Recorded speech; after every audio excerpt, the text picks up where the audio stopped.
Hello, I'm Emma-Louise Coffey and you're welcome to the Dairy Edge, the Teagasc Dairy podcast. We're bringing you the latest information, insights and opinion to improve dairy farm performance. This week we speak to dairy farmer Ed Payne, who achieves a remarkable work-life balance by not only running his dairy farm, but also running ultramarathons. And while we don't all strive to run these distances, Ed highlights the importance of getting a break and switching off from the farm to promote good mental and physical health. We're now milking just around that sort of 550 cow mark across the two farms, so 330 and 220. In the process of growing the full-time labour team, so we're gone from what was 2 full-time units then up to 3 at the moment and going to 4 quite soon. Of course, on the family front, still the 2 boys, but they're obviously 3 years older and up to more development or whatever way you want to look at it. The cows then, from that point of view, we've gone to all twice a day. I think when we spoke before, we spoke a good bit about the once a day herd in Ballymoe. So in 2020, after 2 years of once a day there, we went to twice a day on that farm as well. So all cows are now milked twice a day. So those are some of the big changes, I suppose. An interesting move from once a day to twice a day. And as I recall it, Ed, it was a really positive move for the farm, you know, as a new entrant on the Ballymoe farm once a day. And, you know, it gave a flexible workload and ability for the full-time labour on that farm to help out on I suppose, the busier home farm. What was the idea behind moving to twice a day there? Yeah, okay, so very good question. Once a day was a super addition to the business while we were at it. Paul Fitzpatrick, I suppose, came onto the team then in 2019 and milked once a day on that farm. And then I suppose just through discussions with us all, and Paul very much included, we decided to give twice a day a go on all farms to see what sort of performance we could go to. So I suppose that was the first catalyst. I suppose just it was the challenge, or sort of to see where we could go to. With all cows, we milk twice a day. And then from a business point of view, I suppose the company has been very much in growth in the last 10 years. And from a cash flow point of view, definitely having all cows on twice a day has helped since we swapped across.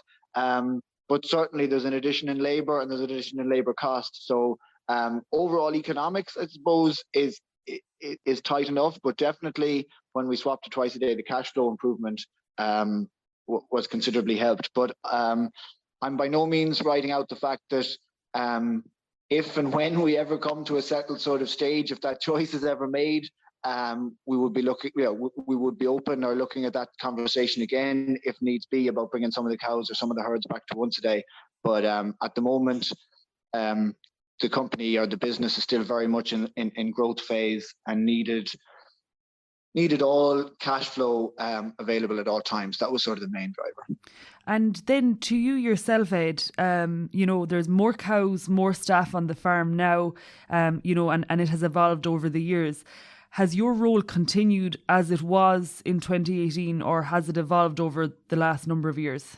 Yeah, so my role is certainly evolving and definitely has since we started milking back 10 years ago or that. But so I suppose I'm still very much the person, I think I alluded to at the time in 2018, very much the person that sort of tries to keep the place glued together best I can, keeps the relationships right, keeps staff in and out and whatever stuff like that. I'm also the person that has to run around and put out the fires whenever they start. That sort of takes up a good bit of my time, keeping the thing together, keeping the show on the road.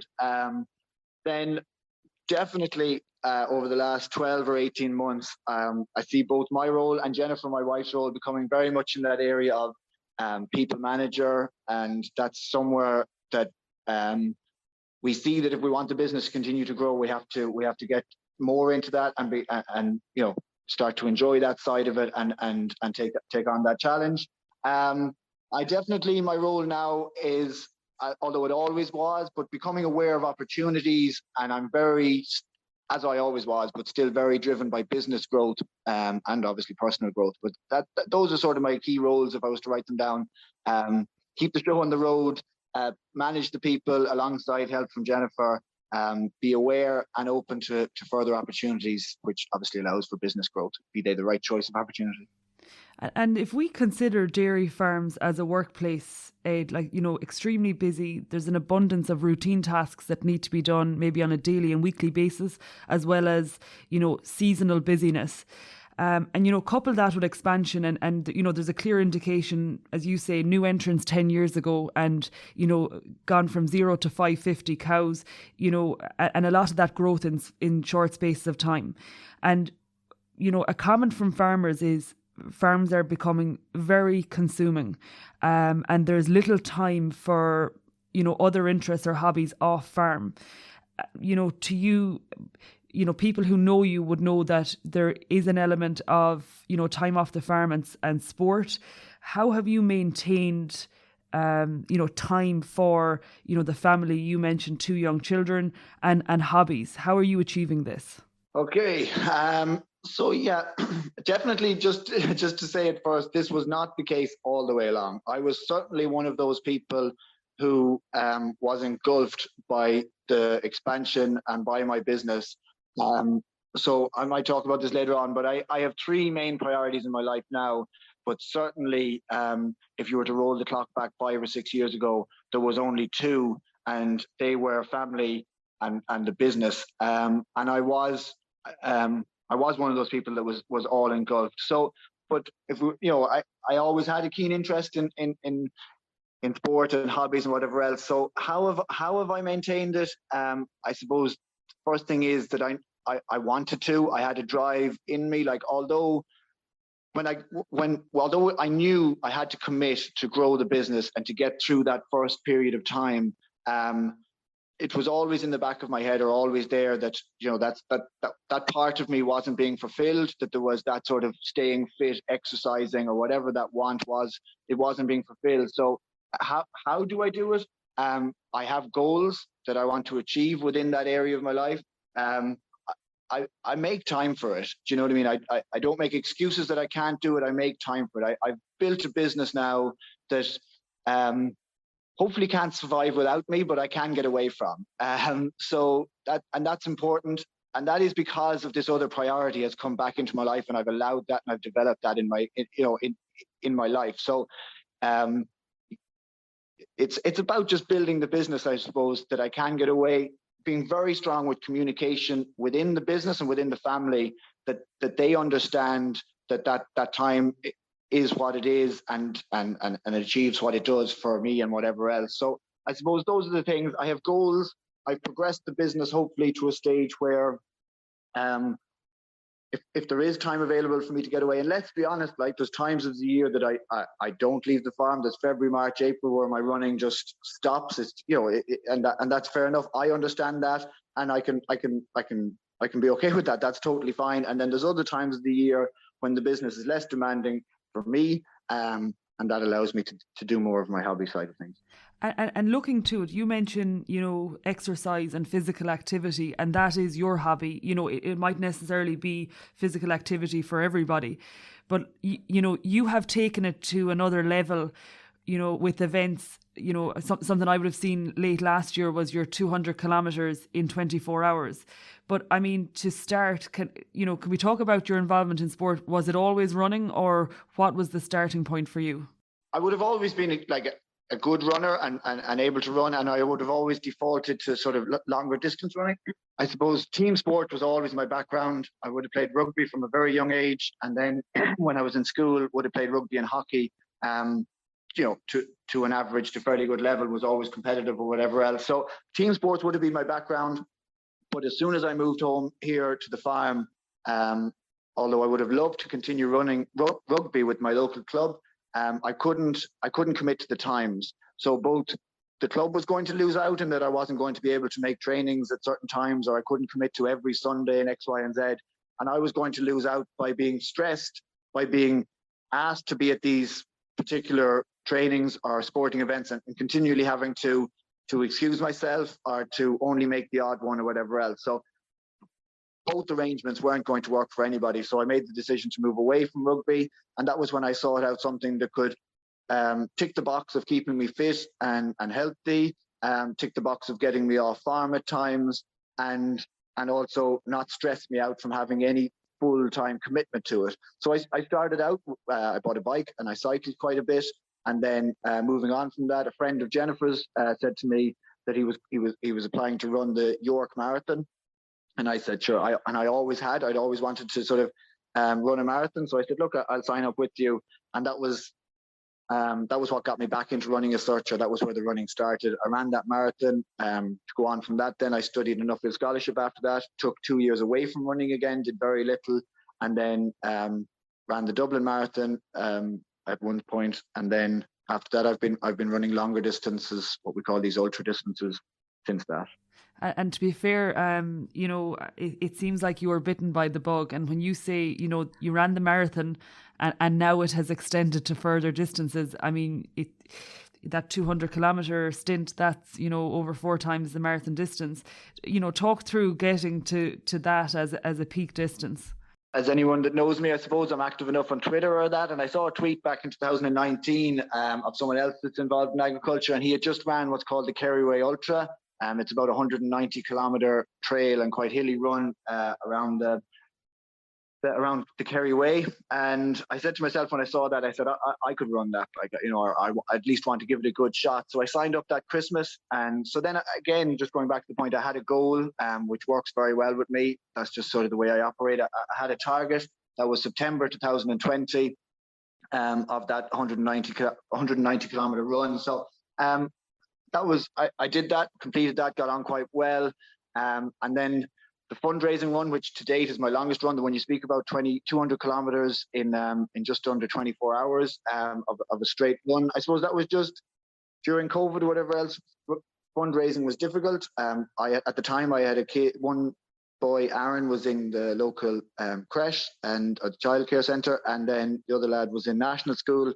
Both places had been getting it hard to fundraise, whatever else. So alongside Jennifer, we approached them and said, look,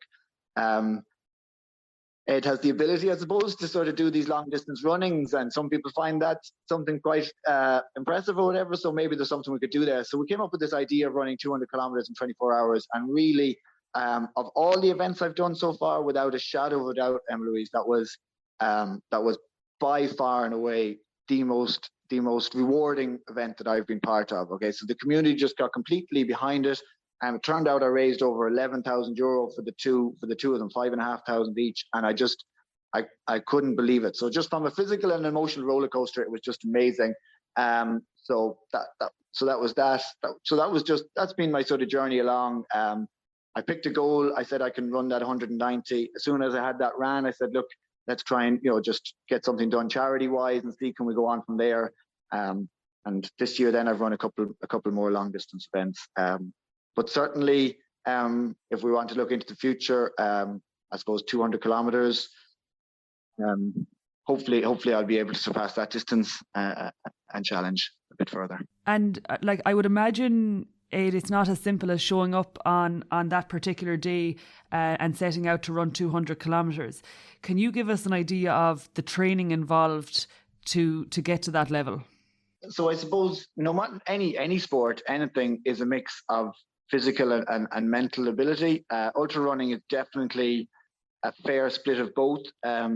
Some people would even say that it's 80 or 90% mental and the rest is physical. I've got to a fairly good standard of it. I'm nearly getting to be quite competitive at this ultra running. So I suppose I would argue that it's maybe a bit more of a split of 50-50 or that, but it's definitely, you have to be able to bring both areas with you. So from a physical point of view, I do a lot of what we call aerobic training. So I do a lot of low heart rate. Heart rate is sort of the main driver of my performance. So a lot of my training is at low heart rate stuff. And then I would keep an eye on my pace and be able to do fairly snappy half marathons or marathons or stuff like that. But a lot of my training is aerobic training at low heart rate, long runs on Sunday, stuff like that. But definitely that mental strength, I suppose, is very important. When you get to sort of 24 hours or 16 or 18, 20 hours running, you're into cold, long, dark, wet nights or whatever else. Food mightn't be sitting well in your stomach. You need to just be able to find a place in your head to either cope with that stuff or ignore that stuff or whatever way you want to look at it. But certainly although, like, people that run marathons might be running them in that sort of 3 to 4 hour mark, or even under 3 hours. No matter how much it hurts, it's over quite soon. With an ultra, some fairly negative thoughts can get into your head that can unwind the whole thing very quickly. And just to speak quickly, I ran that Kerry Ultra again this year, and chose to pull out at 150 kilometers with only maybe a marathon left to do, or less than a marathon to do. And look, if we want to deep dive into it, the main reason pulled out was just that my head got the better of me. My head found a physical problem that maybe wasn't there, and that was the unwinding of the whole thing. So look, these things happen, but that's how it goes. So look, to answer your question from training, I do a lot of low heart rate. I keep an eye on speed, but on race day, you need to be mentally very well prepared. Looking to this year's Kerry and compare it with, say, your Roscommon run last year. Obviously, you had a huge amount of supporters on that run. But, I mean, Kerry this year versus maybe Kerry in previous years, how do you overcome those demons? I mean, it may be similar to people who are, having a bad outbreak of illness in calves, and it's rattling around in their head consistently throughout the day. How are you overcoming those demons? At that point, you're running on your own, you're hitting our number 20, maybe 150 kilometers in. Good question. So when things go well, so we'll talk about 224, and I had the same challenges, the same thoughts. But obviously, you have a crew, and my crew is always my wife, and usually helped by my father. And so no more than in life, no more than when things are going wrong that way, you have to have people around you that you can talk to and get support from. And although maybe a lot of these problems are condensed into the 24 hours or the 48 or whatever you end up running, it's the exact same, only just happens quite quickly. You need to find the problem in your head and let that person know. And Jennifer, in my case, she's there at the crew stop or walking along beside me or running beside me or whatever the case is, and you just say to her, like, look, I don't think that it's worth going on any further. I don't think I'm going to make the time that I'm aiming for, which in that run was 224. And like, no matter how much you're ready for it, no matter how much you tell yourself, your body tries to self-protect. Your body is always in a mode of can we limit the damage here? So obviously, there's part of your body who thinks that this is just a pointless procedure, that we've proven what we need to do. We've ran 150K, so why do we need to go any further and prove it to anyone else? We're happy with this.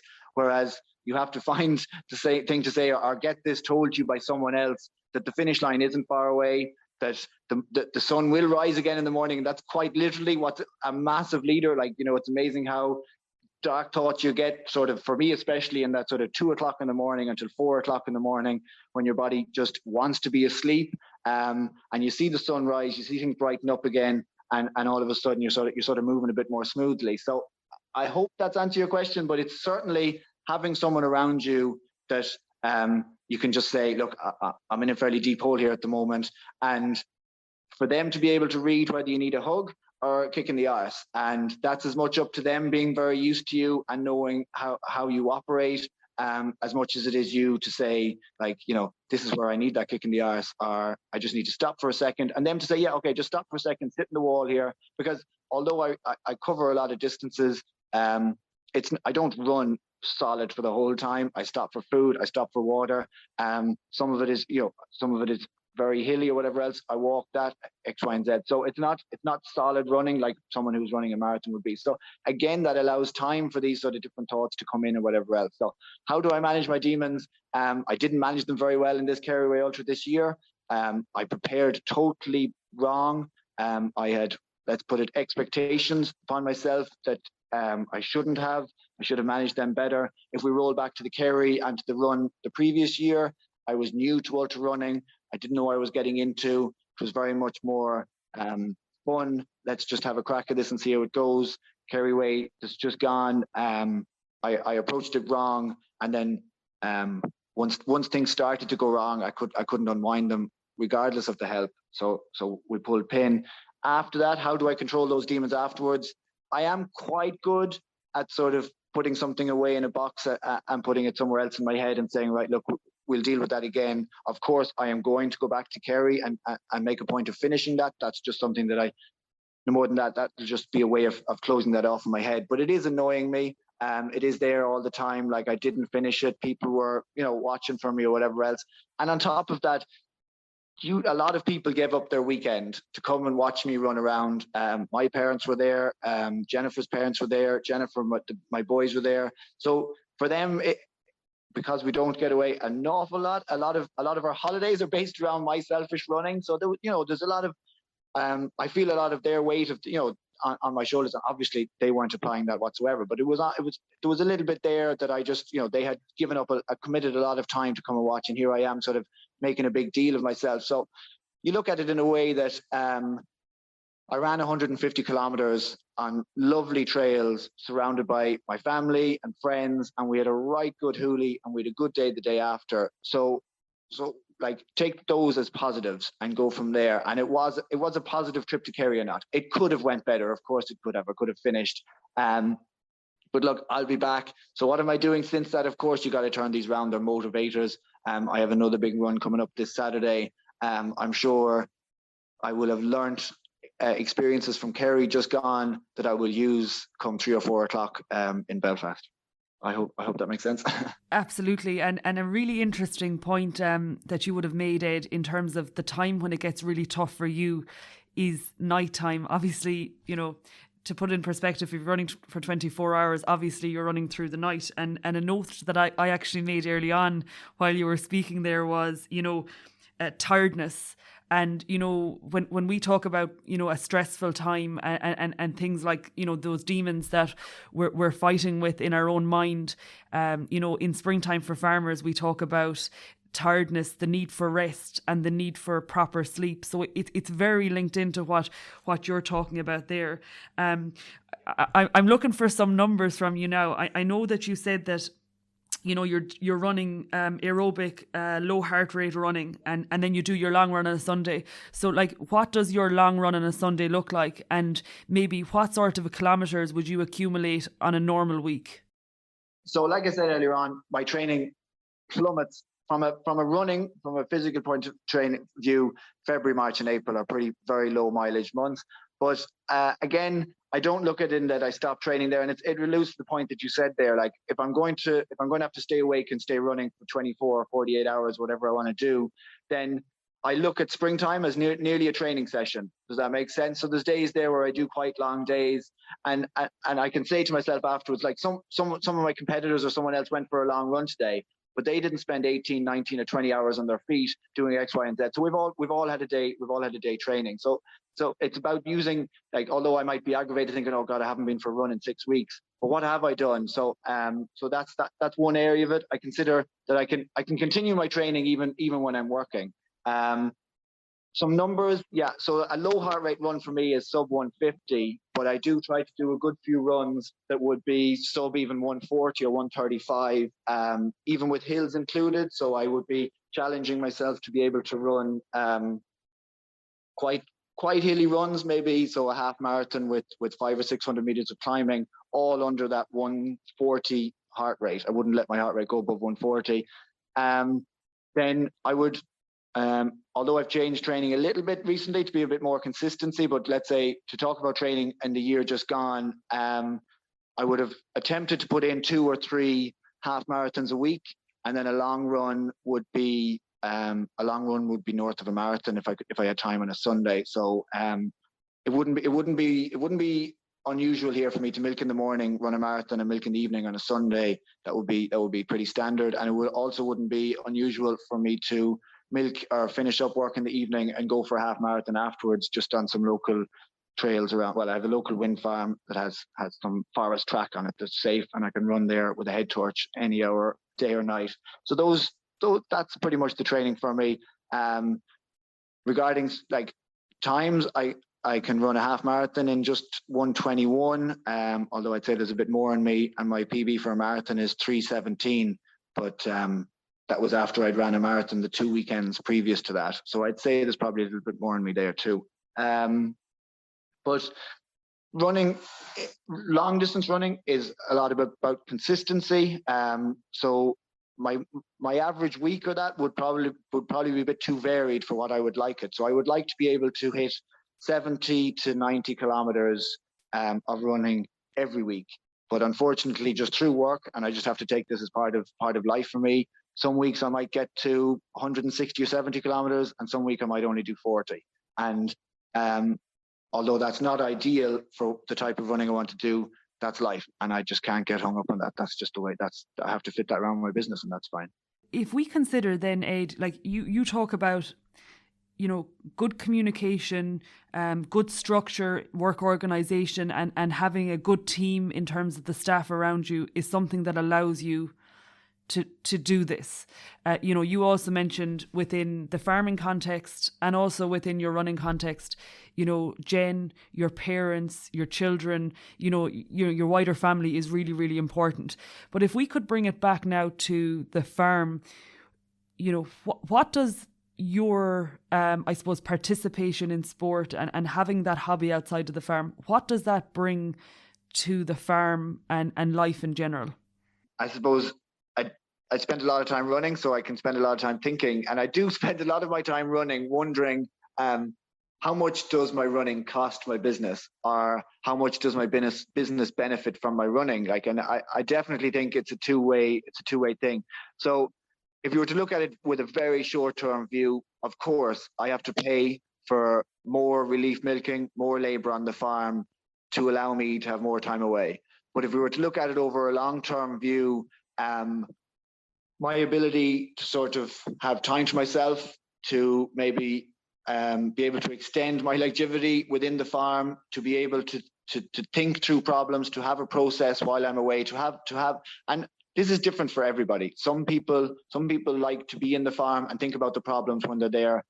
For me, it works best when I'm out just clocking up a few kilometers and I arrive home and I realize, crikey, I think I might just have come up with an idea for making X and Y easier for something, or doing X and Y. And that, what works for me may not work in the slightest for other people. Some other people might go out for a walk and come back more frustrated than when they left. I doubt that would happen, but that's just, you know what I mean? So my business does benefit long-term from my running. Of course, there is a short-term cost in building up a business that can allow me to have time away from it. That's obvious enough. But if you were to look at everything short term, we wouldn't do too much. So does that answer your question? It does, Ed. And I think it's interesting what you say. You take the time when you're exercising to, you talk about processes and, thinking things through. Whereas, the frustration that some people might find when they're off farm is they're possibly thinking of tasks that they could be doing if they were on farm. So maybe it is to separate those two ideals, in the instance where you aren't necessarily on the farm. And look, our business is growing. We have a lot of people employed and hope to improve that, increase that. But they need autonomy. They need to run their own day as well. So they don't, although this might be excusing the fact that I like to be out running, they don't need me standing on their toes morning, noon and night. I am in their face for February, March and April, and they are in mine. And we work hand in hand and we get through a fairly tough shift, and it's good fun and we all enjoy it. And we have enough staff around it. It's not a dirge or any of that, but we work hard, and everybody knows that in any spring calving system. But come to this time of the year, they need autonomy. They need to get ready. They need their own breaks and their own times and work their own day. They certainly don't need the big bad boss around every day wondering what mountain are they moving today.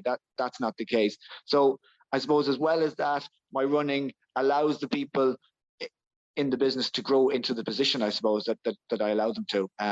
I certainly know that when I was away on Nuffield, the people that were involved in the business at that stage certainly throve on the autonomy that they were allowed at that time. For farmers listening in, Ed, who are, totally connecting with what you're saying, now they mightn't necessarily be heading to the Kerry Way next year, but they do want to spend a little bit of time on a hobby, whether it's sport or other interests. What's the starting point? And I use this a lot in business and personal, but it's first and foremost to know why they're going to do this. Okay, so if they think they're doing it because someone else is doing it or they should be doing it, then it won't last very long. So they need to know why they're doing it, and from that they need to gain. For me anyway, like I said, they need to have a goal. However small that goal is or whatever it is, they need to just have something in the sight line, and they need to know why they want to get to that goal. The how and the what they do will become very apparent when they know why they want to do it. So that's very important. Communication is key. I'm not the best in the world, but I'm very big into communication. So with family, with business, don't be ashamed. And I'll admit to myself, there would have been times that I would have hopped in the Jeep to go for a drive, to go for a run, just in case the neighbours saw me out, because crikey, that fella can't be finished at 5:30 in the evening and going for a run, or even earlier, or whatever it is. That's a lazy old bugger, do you know what I mean? So I've been down that road. Communicate it, let people know, and it will get so much easier. Make a start, don't I'm a big person for not trying to make too many excuses. So whatever that goal is, break it down into small little chunks and do one of those chunks. And then it'll just become a lot easier. Invest physically, financially, whatever it needs to reach that goal, to get along. Don't be afraid of that side of it.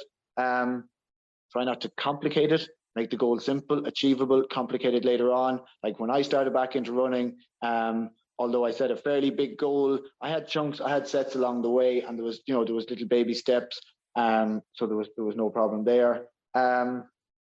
Pick something you enjoy. Okay. Now, as I admitted earlier on, or as I said earlier on, I would prefer to still be running around a rugby pitch and training Tuesdays and Thursdays and match on Sunday. That's what I grew up doing, and that's what I have a love to do. But we have to work within our means. So I found running, found cycling. I love both of those sports, but we can't have it all our own way. The ideal situation would be back to rugby, but we just got to work within what we have. So find something you enjoy and get stuck into that. And then of course, and this is a lot of these are personal things for me now, how I operate. Analyze how you got on. I'm quite competitive. I like to see improvement. So for me, I have a goal, but I'm continually sort of analyzing, checking back versus previous performances or whatever like that, and strive to improve. And like I said earlier on, maybe just to touch on that, be fluid. You know what I mean? My ideal situation would be that I'd be playing rugby, but that doesn't mean that I can't sit down and say, well, I can't play rugby, so I'm not going to do anything. I can't play rugby, so let's just pick something else. So be fluid, think a little bit different. And you said it yourself, Emma-Louise, it may not be physical, it may not be walking or running or whatever it is, but just find something, whatever it might be. I think that's a great point, Ed, to wrap up on. And, where sport and activity is something that people are interested in, if it is a thing you're stepping away from team sport, there are a lot of alternatives that people can fall into. This has been a really fascinating conversation, Ed. Really appreciate getting insight from you today on something, I suppose, totally abstract from what we're used to talking about here. And we look forward to following your running exploits online in the coming months and years. Brilliant. Thank you very much, Emma-Louise. Thank you. That's it for this week's episode of the Dairy Edge podcast, and my thanks to Ed Payne for joining me on this week's show. Don't forget to rate, review and subscribe to the podcast. You can listen on Apple and Google Podcasts as well as Spotify, and for more information go to the Teagasc website at teagasc.ie. I'm Emma-Louise Coffey, and join me next time for your Dairy Edge.